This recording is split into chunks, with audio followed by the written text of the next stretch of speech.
Audio Jungle.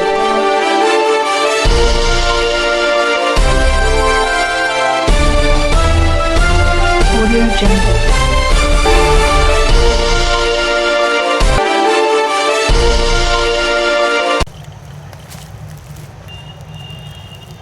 नमस्कार। आज हम यहाँ पर चर्चा करने के लिए इकट्ठे हुए हैं सुनील कोठारी जी के साथ। 2027 के विधानसभा चुनाव उत्तराखंड में आने वाले हैं और जो सरकार का कार्यकाल रहा है 4.5 साल का, उसमें सरकार अपनी कई उपलब्धियां बताती है। तो कोठारी जी, आपको क्या लगता है कि जिस बहुमत से पिछली बार ही सरकार सत्ता में आई थी, क्या इस बार भी सरकार उसी तरह से सत्ता में वापस लौटेगी? देखिए भगत जी, मुझसे ज़्यादा राजनीति का और इस प्रदेश की जो आर्थिक और राजनीतिक स्थिति है उससे आप बहुत अच्छे से वाकिफ़ हैं।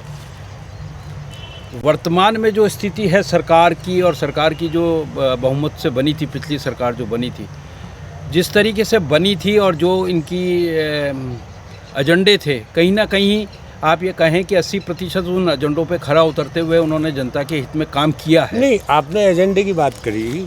आमतौर पर देखा गया है कि ये सरकार धार्मिक एजेंडे को प्रमुख लेकर के चलती है। मैं वही बताने वाला। हालांकि सरकार दावा इस बात का भी करती है कि हम जो स्थानीय मुद्दे हैं, लोगों की समस्याएं हैं और जो विकास के कार्य हैं, उनको भी हम कर रहे हैं।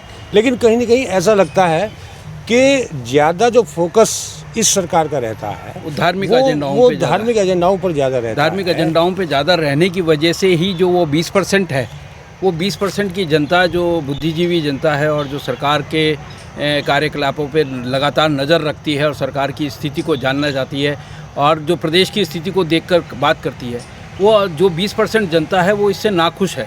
क्योंकि उनका ये मानना है कि धार्मिक जो भी राजनीति होनी चाहिए और जो भी चुनाव होने चाहिए, वो चुनाव हमेशा मुद्दों पर होने चाहिए। हाँ, भावनाओं से ऊपर उठकर होने चाहिए। रोजगार हो, विकास और पहाड़ बचाओ का सबसे बड़ा मुद्दा जो है पहाड़ बचाओ का, जो आज की तारीख में चल रहा है, जिसे एक राजनीतिक दल बड़े जोर शोर से उठा भी रही है। नहीं, आप पहाड़ बचाओ की बात करते हैं।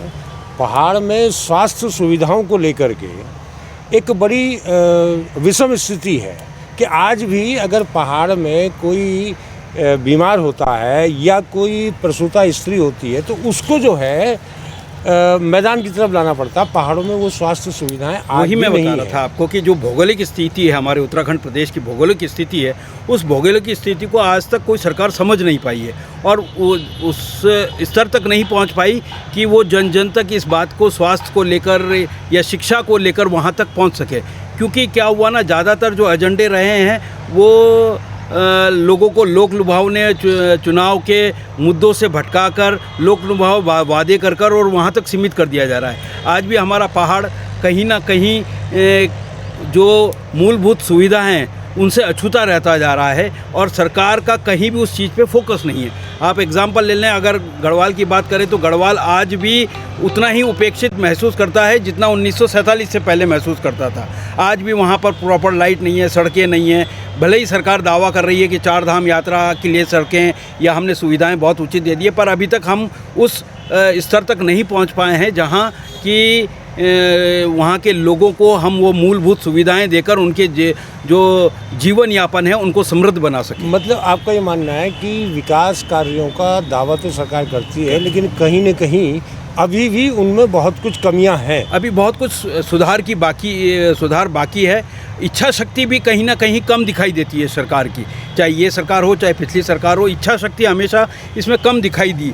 क्योंकि क्या है ना कि आज भी आप ये देख लिए कि पहाड़ में अगर हम जाते हैं तो हमारे जितने भी पहाड़ के विधायक हैं वो सब देहरादून में आके बस गए। उनका विकास वहाँ पर नहीं है। अभी आप गैरसैंण के मुद्दे को ले लीजिए। एक न्यूज़ आपने देखी होगी जो मैंने भी चलाई थी कि लैंसडाउन के विधायक ने कहा था कि गैरसैंण में ऑक्सीजन की कमी हो जाती है। अब आप बताएं, प्राकृतिक स्थल के अंदर ऑक्सीजन की कमी कैसे हो जाएगी, ठंड लगती है और वहाँ पर सुविधाएं पूरी नहीं दे सकते हैं, इसलिए वहाँ पर विधानसभा सत्र चलाना उचित नहीं होगा। तो अच्छा, ये नहीं, कहीं ना कहीं पहाड़ के साथ अन्याय वाले शब्द हैं जो इस तरीके के शब्दावली का इस्तेमाल एक विधायक करे तो। नहीं, ये तो आपने बात कही, लेकिन सरकार की जो थोड़ी बहुत नाकामियां हैं, उन नाकामियों का विपक्ष फायदा नहीं उठा पा रहा है। यही एक कारण है। ये क्या कारण है? यही एक कारण है, मित्र विपक्ष की भूमिका निभा रहे हैं और कहीं ना कहीं जो विपक्ष का कहना है कि सरकार दबाव बनाती है, सीआईडी, ईडी इनके माध्यम से उनको दबाने का प्रयास करती है और लगातार इस जो मुद्दे हैं अगर उसे उठाया जाता है तो सरकार उसे नज़रअंदाज कर देती है। सरकार की पूरी एक लॉबी लग जाती है उस चीज़ को नकारने के लिए कि हाँ, ये जो विपक्ष ने बात उठाई है वो पूर्ण रूप से गलत है, इसके ये नहीं है, ये है। जैसे कई बड़े ज्वलंत मुद्दे थे, अंकिता भंडारी हत्याकांड का मुद्दा अब उत्तराखंड का एक काफ़ी ज्वलंत मुद्दा रहा। इस मुद्दे पर विपक्ष को पूरी तरह से हरा दिया पुष्कर सिंह धामी सरकार ने सीबीआई जांच की संस्तुति करके, क्योंकि उसके बाद फिर विपक्ष यही चाहता था और वो उसकी मांग पूरी नहीं, कर दी। अभी भी विपक्ष की एक मांग है और अगर आपने देखा हो, क्योंकि आपने बहुत करीब नज़र रखी है इस पे, जितना मुझे पता है, अंकिता मर्डर हत्याकांड में उनके माता पिता ने भी एक सिटिंग जज के माध्यम से इस सीबीआई जांच की मांग की थी।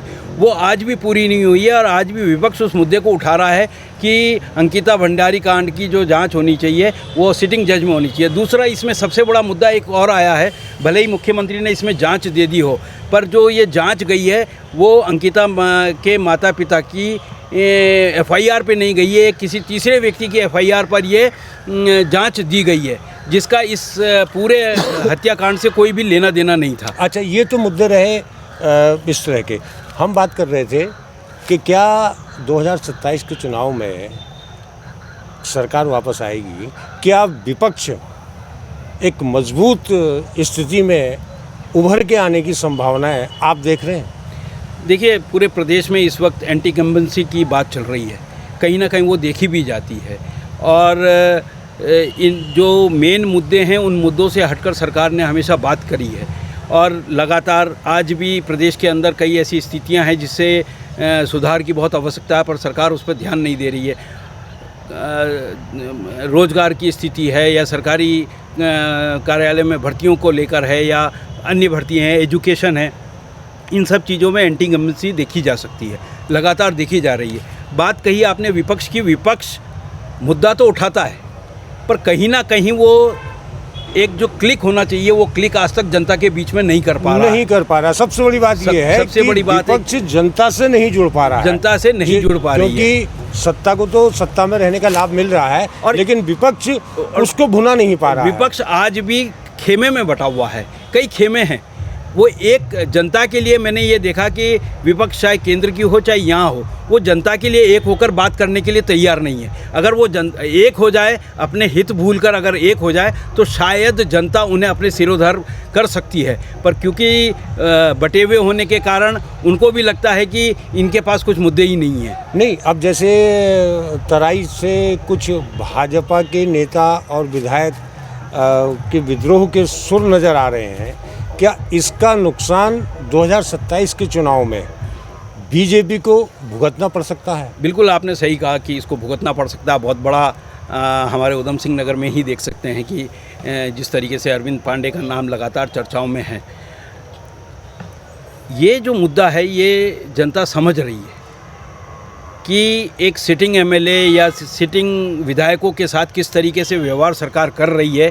कहीं ना कहीं ये सरकार पर आने वाले समय में भारी पड़ सकता है, क्योंकि इन सब चीज़ों से जो अंदर सरकार के अंदर भी कई टुकड़े हैं, कई सारे टुकड़े हो चुके हैं अभी। हाँ, नहीं तो ये तो कहा जा रहा है, लेकिन आमतौर पर भाजपा को ऐसी पार्टी माना जाता है कि उसमें अगर विद्रोह की स्थिति भी आती है तो वो पार्टी के मंच पर ही, पार्टी फोरम पर ही सुलझा ली जाती है। लेकिन तराई से जो मामला उठा है वो सार्वजनिक होने के बाद भाजपा का जो एक चरित्र है कि अंदर ही अंदर सारी चीज़ें सॉल्व हो जाती हैं, उसको कुछ धक्का लगा है जो तराई में जो बीजेपी विधायकों का। बहुत बड़ी बात कही आपने सर, बहुत बड़ी बात है ये, क्योंकि जो चरित्र अब तक दिखाई दे रहा था कि पर्दे के अंदर जो सारी डील होकर उसको समझा दी जाती थी, कर दी जाती थी, ढक दी जाती थी, पर इस उधम सिंह नगर से कुमाऊं का सबसे बड़ा जिला कहलाया जाता है। ये सबसे अगर कहें तो हमारे उत्तराखंड का सबसे बड़ा जिला है। उत्तराखंड के इस पूरे ज़िले में जिस तरीके से एक विधायक के साथ यहाँ पर किया गया और आज तक उनके बीच में ये उसको समझाने को लेकर जो चर्चा होनी चाहिए थी, उनसे समन्वय बनाने की जो चर्चा होनी चाहिए थी, वो आज तक किसी भी प्लेटफॉर्म पे दिखाई नहीं दी है। तो शायद इस चीज़ का नुकसान सरकार आने वाले 2027 में अपने आप को झेलना पड़ सकता है। नहीं, पुष्कर सिंह धामी जैसे युवा मुख्यमंत्री हैं और युवाओं पर उनकी अच्छी पकड़ है, तो क्या आपको लगता है कि 2027 में भाजपा उत्तराखंड में पुष्कर सिंह धामी को सीएम चेहरे के रूप में पेश करके ये चुनाव में जाएगी? सर देखिए, अभी तक तो ऐसा कुछ कहीं दिखाई नहीं दे रहा है, क्योंकि जिस तरीके से सीएम साहब का केंद्र से ट्यूनिंग है, अगर आप वहाँ उनकी ट्यूनिंग देखें, चाहे वो मोदी जी से हो, अमित शाह से हो या संघ से हो, आरएसएस से हो, उनकी ट्यूनिंग बहुत अच्छी दिखाई दे रही है। कहीं ये दिखाई नहीं देता है कि उनको हटाकर अगर किसी और चेहरे को लाया जा सकता है। मैं ये मानता हूँ अगर कोई और चेहरा आएगा तो शायद जो एंटी इनकम्बेंसी है वो इस पे भारी पड़ जाएगी, उस चेहरे पे। अच्छा, अब बात करी, हमने पूछा भाजपा के, अब हम इस पर चर्चा करते हैं कि कांग्रेस के पास ऐसा कौन सा चेहरा है जो सर्वमान्य हो और जिसको सीएम फेस बना करके 2027 के चुनाव में कांग्रेस मैदान में आएगी? क्या कोई ऐसा चेहरा कांग्रेस में है? कांग्रेस के पास बहुत सारे चेहरे हैं। नहीं, चेहरे बहुत सारे हैं, चेहरे लेकिन बहुत सारे हैं। ऐसा चेहरा कौन सा है जिसे जनता भी पूरी तरह से, जिसके लिए मुतमईन हो और पार्टी फोरम में भी जिसका पूरी तरह से, मैं वही कह रहा था क्योंकि कांग्रेस में विवाद की स्थिति हमेशा से बनी रही है और इसी विवाद की स्थिति की वजह से कांग्रेस जो है पीछे रह जाती है। अब मैं आपको, आपने विवाद की बात की, छोटी सी बात है, अगर हमारे यहीं आप काशीपुर में ही देख लें कि एक महिला को महानगर अध्यक्ष बनाया गया, तो जो काशीपुर कांग्रेस थी वो गुटों में बढ़ गई, 2 गुटों में अलग अलग हो गई, एक दूसरे का विरोध करने लगे। और आज भी वो ये नहीं समझ पा रहे हैं कि अगर आज हम इस विरोध स्तर पर रहेंगे तो सरकार का विरोध कैसे कर पाएंगे, सरकार से किस तरीके से लड़ पाएंगे। सरकार से लड़ने के लिए उनके पास समय नहीं हो पा रहा है, वो आपस में लड़ने की वजह से। वही बात मैं कह रहा था कि अगर कोई एक को खड़ा करता है तो बाकी के सब उसके खिलाफ नाराज़ हो जाते हैं और उस तरीके से नाराज़गी दिखाना शुरू कर देते हैं, या तो पार्टी छोड़ने का पार्टी छोड़ने के स्तर पर आ जाते हैं, इस लेवल पर चले जाते हैं कि साहब पार्टी को ही कोसना शुरू कर देते हैं। तो वो जो चीज़ है, अभी कांग्रेस उन सब चीज़ों से बच रही है और मेरा जहाँ तक मानना है 2027 में कांग्रेस सिर्फ अपने चुनाव चिन्ह पर लड़ाई करेगी। अभी उनके पास ऐसा कोई फेस है नहीं कि वो चुनाव में उसको आगे कर दे, जिससे कुमाऊं और गढ़वाल दोनों को वो जोड़ सके। तो मतलब इस चर्चा का अगर हम निष्कर्ष, नितार्थ जो निकले, जो निकले, उसके अनुसार 2027 में भाजपा को टक्कर देना कांग्रेस के लिए एक बार फिर टेढ़ी खीर साबित होने जा रहा है। टेढ़ी खीर नहीं है सर, असंभव सा दिखाई दे रहा है। असंभव दिखाई दे रहा है, क्योंकि जब तक ये एकजुट नहीं होंगे, एकजुट हम इनके लिए एकजुट नहीं हो, ये अपने लिए भी एकजुट नहीं हो पा रहे हैं, क्योंकि अगर ये सत्ता में रहेंगे तो सत्ता का सुख इनको भी मिलेगा, साथ साथ जनता की जो पीड़ा है, जिस पीड़ा को इन्होंने विपक्ष में रहकर समझा है, शायद वो पीड़ा भी वो दूर कर पाए।